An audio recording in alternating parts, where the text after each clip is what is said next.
Today's head-on is Story of Nancy Hawkins. Her hardship, heroism, defiance, and fighting in the war. The subhead-on says, a North Carolina woman who stuck to the Union, seeing her free sons die, her terrible revenge on her enemies. It says, Nancy Hawkins was a poor white woman who had her home among the mountains of Madison County in western North Carolina. She was a remarkable person, and anywhere in any sphere would have exerted a wide and strong influence upon the community. Born and reared in a locality so vile that it had acquired the appropriate name of Sodom, it was said that she had not escaped the universal degradation. But this I could not believe when I had looked into her clear spiritual eyes, which told of a pure and lofty soul that might be touched, but could not be contaminated by the vileness around her. She was, when I first knew her, not far from 60 years of age, and time had traced some deep lines about her mouth and streaked with gray or once chestnut brown hair. But still there was grace and vigor in her every movement, and a glance in her eye which showed her spirit had not grown old or been broken by deep affliction. Those who had known her in her youth told me that she had been very beautiful, and this I could easily believe, for she was so still, though now her beauty was not of form or feature, but of the soul, which in repose looked through her eyes with a dreamy, faraway gaze, but when aroused by some thrilling recollection, would suddenly blaze forth with a sort of heroic fire, which reminded me of Rachel on the eve of the coup d'etat, when all Paris was overhung with the dreadful stillness that precedes the first throe of an earthquake. And I saw her seize the tricolored flag, wave it above her head, and thrill and electrify 3,000 Frenchmen with the wonderful Marseillaise. In form and feature, Nancy was like Rachel, only she was more queenly, more commanding. Art had not fashioned her, but nature, and nature went in the mood to produce a magnificent woman. And yet this woman was clad in homespun, and tenanted a rude log cabin on the slope of a sterile mountain.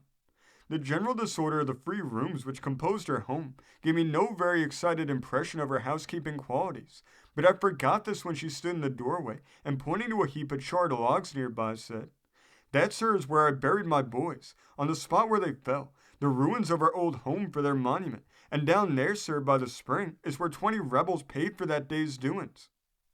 Then she seated herself again by the fire, and I heard from her lips the story of her life, which, had she lived in a more heroic age, might have ere now gone into the songs and annals of the nation.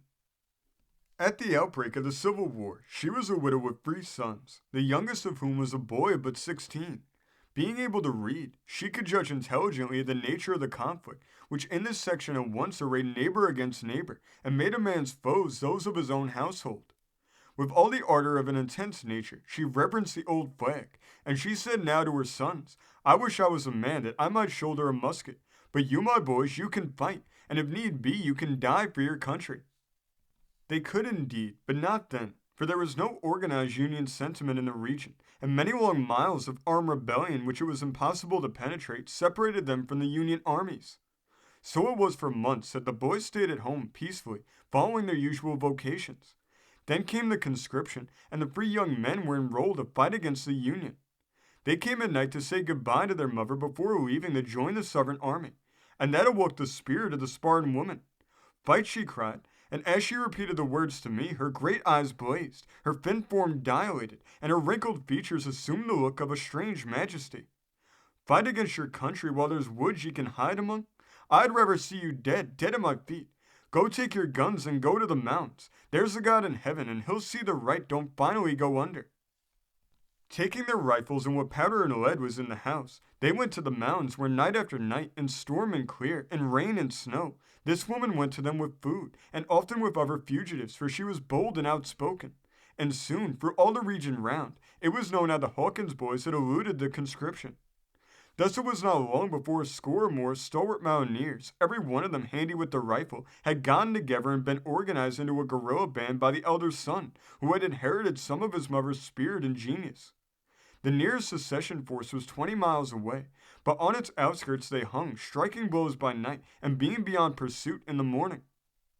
On their return from one of these expeditions, the boys found their mother had been taken suddenly ill, and sending their comrades to the mound, they remained at home during the next day and into the following night to wait for a recovery. Some enemy must have known this, for in the dead of night, when the boys were sound asleep but fully clad, and with their arms beside them, the mother heard a swaying among the bushes about the house, something like the low rustle of the wind among the trees, and springing to her feet she cried, Up, my boys, we are surrounded. Strongly barricading the door, the mother and the sons took each a rifle and posted themselves at rents in the walls, wherein they could watch and bring down the enemy. The woman stood at the left of the door, where if forced it would first open, and her youngest son, the boy of 16, was beside her. The moon was at its full, but dense clouds obscured its light, giving a sort of spectral hue to all surrounding objects. Soon every bush and tree about the house seemed in motion and creeping slowly down upon the devoted dwelling. Near and nearer they came, dim and shadowy, till they took the form of men, 70 in all, as the intrepid woman had the coolest account in that perilous moment. Directly in front of her, and not 40 yards away, was a body of about 20, huddled together and bearing among them a felled tree, evidently to batter down the door. "Halt," she cried, "or some of you is dead men." No heed was given to her summons. The platoon moved forward a step or two, when 4 rifles cracked and 5 souls passed into eternity, 2 sent by 1 bullet. Then a yell went up that shook the hillside, and a volley poured into the beleaguered dwelling.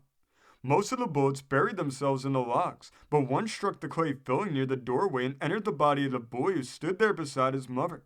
He uttered a sharp cry, pressed his hand upon his breast, and sank down at her feet, saying only, "Oh, mother." She clutched him in her arms, tried to staunch the blood which spurted over her clothing, and then, bending over the boy, kissed him on the forehead, saying, "God has called for you, my son. He is taking from me my baby. I know, mother," he gasped, "but I shall die like a man. Don't think of that, or of me now. Think of Jesus, the Savior." "Yes, mother," faltered the boy. "Goodbye. Give the devils another shot, mother." Then his head fell back, and he was gone from the sound of human conflict. She closed his eyes and again kissed his forehead. Then she rose to her feet, reloaded her gun, and gave that other shot. Meanwhile, the 2 other young men had reloaded and fired twice, and the assaulting party had fallen back, evidently disconcerted by the determined resistance. Half an hour followed, during which the besieged neither heard nor saw anything of the enemy, and they were beginning to think that they had been beaten off, when suddenly the 4 corners of the roof over their heads was in a blaze. The building had been fired, and to this they could offer no resistance. Nothing remained but to run the gauntlet of their enemies. Giving one look to her dead son and one prayer to the God in whom she trusted, the woman opened the door and, followed by her 2 other sons, sprang out into the darkness. Dense bushes were about the house, but they were 50 feet away, and before they could be reached, the free would be a fair mark for more than 50 rifles. The woman gained the undergrowth in safety, but the young men were shot down under the very eaves of the dwelling. "I seen them fall," she said to me, "and I know there was no hope for them, for them men would have taken their lives even if they surrendered. At first I couldn't see why the Lord had taken them who was men and left me behind who am only a woman. But afterward I seen into his ways more clearly, and I reckon I did more for the right cause than any free men in all this region. For being a woman, I could come and go where a man couldn't, and somehow the native folks never seen me and knowed what I was going through. But they sided once for the Union and went to join Colonel Kirk when he came to hold the Warm Springs. I reckon I sent him, first and last, more men than he ever had at one time in his regiment." What the woman said was true, as I was assured by a number of people who were personally acquainted with her history. But her work for the Union was attended by a vast deal of difficulty and danger. Often did she walk all night through mud and rain and snow to convey intelligence to the Federal lines or to carry food to some outlying Union man who was hiding in the woods, and 3 times her house was burned over her head and she allowed to escape with only the clothing upon her back. But in all this she was never disheartened. When her dwelling was burned down, she had it rebuilt, though never upon the site of the first one where her sons were buried, and when stripped of all and left with not clothing enough to protect her from the weather, she cheerfully said, "Never mind, a little will do for me, and the Lord will provide that certain."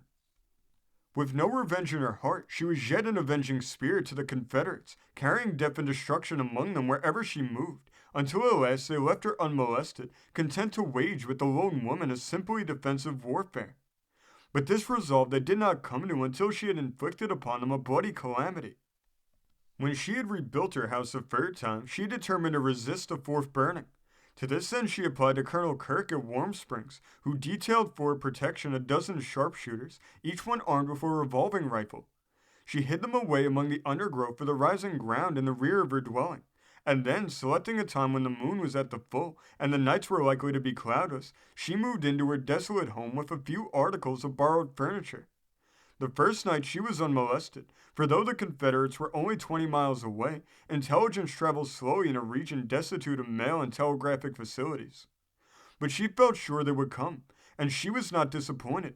About the middle of the second night, she heard approaching the steady tread of a considerable body of horsemen, and soon saw them dismounting and tethering their animals near the spring in the valley below. Opening at her door when she could be distinctly heard, she cried to them, "Leave my grounds, ye grey-coated ruffians. If ye don't, your blood will be on your own heads." Nothing but jeers and yells answered her summons, and when they had died away there came a dozen sharp reports from the hill behind the house, and as many troopers never again got into the saddle. Then there followed one long, continued roll of fire, as if half a regiment was in the ambuscade. Panic-stricken, the Confederates fled, a body of 100, leaving 20 dead and dying behind them. That spring was a sight all the next day, and I've never drunk of it since, said Nancy in relating the occurrence. It was a pity so many poor fellows, every one of them with a wife or a sister or a mother, should die for one old woman like me, but I couldn't help it. They brung it on themselves. If love of one's country was the first of womanly qualities, many of these women would seem entitled to a high rank among heroic sisterhood. At least a score of them of whom I heard had shown a devotion to the Union that in this self-seeking time is refreshing to contemplate. When I listened to the toils they had undergone and the hardships and dangers they had encountered, I verily believed that I had happened upon a region which had not lost the heroic traditions of the Revolution. But this was before I had seen any of them except Nancy, who spake kindly of her enemies, smote them in pity and not in hatred, and gave her manly boys as a free-will offering to her country. Some of the others rudely dispelled my illusion. I found them coarse, slatternly, dirt-bedraggled, without sense, virtues, or enough intelligence to know that their country is not bounded by the North Carolina mountains. They lived as the swine live, and their most admired deeds have been prompted by no better motive than jealousy of the better-conditioned blacks or hatred of the cussed aristocrats. But Nancy illustrates the possibilities of the class, and shows that schools and churches planted among them would have some good material to work upon.